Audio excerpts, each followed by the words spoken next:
Weddings seemed to be the theme of the day. I grabbed the latest batch of mail on my way down the driveway to the car, and I thumbed through it as I sat outside Max Grover's house, waiting for a breath of relatively cool air to bumble into the car through the open windows.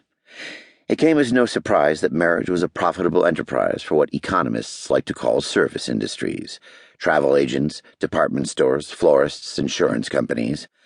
But I never realized what a boon it was for paper manufacturers and four-color printers.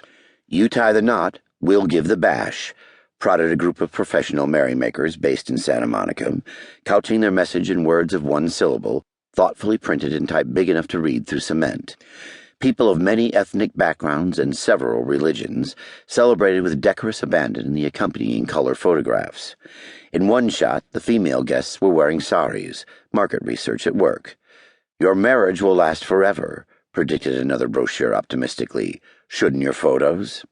This one was hawking a sort of stainless steel album that would preserve the visual record of your nuptials against fire, flood, earthquake, and by implication, atomic attack. A third, less romantically, urged me to give thought to a prenuptial agreement. "All of us at Schindler and Spink share your joy at having found love," it began before getting down to business. "In California, the land of community property." Beneath that, on a loftier plane, was a fanfold with an idealized drawing of a lamb on it, exhorting me to bring Christ into my new home. "Make your relationship complete." Beneath the brochures was what I'd been looking for, my one and only tie, fresh from the cleaner. The last time I'd seen it, it had looked like the entire mafia had used it for a tablecloth. When I unwrapped it and put it on, sweating uselessly against the dry heat, I was pleased to note that most of the spaghetti stains had vanished. Blooming yellow in the rearview mirror and knotted in a single Windsor, it almost made me look respectable.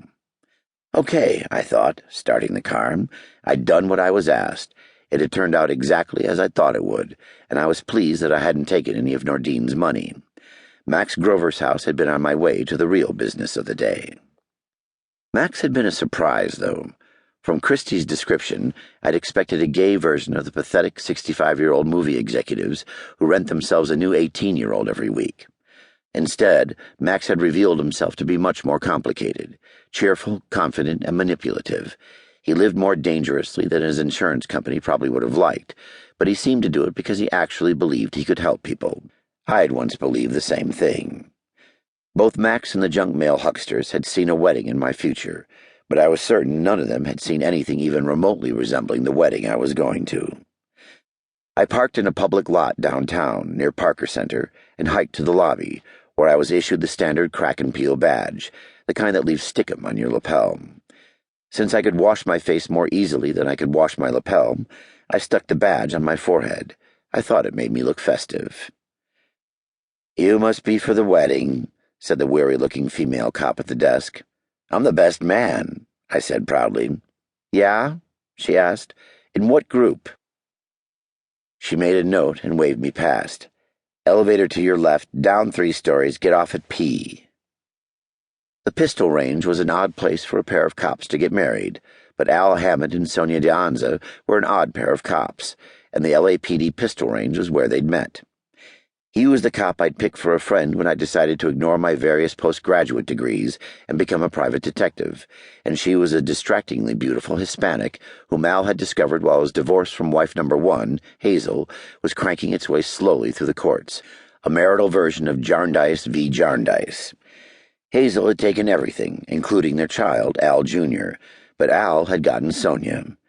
I'd met Al Jr., the kind of child anti-abortion activists never mention, and I thought Hammond had gotten the better deal.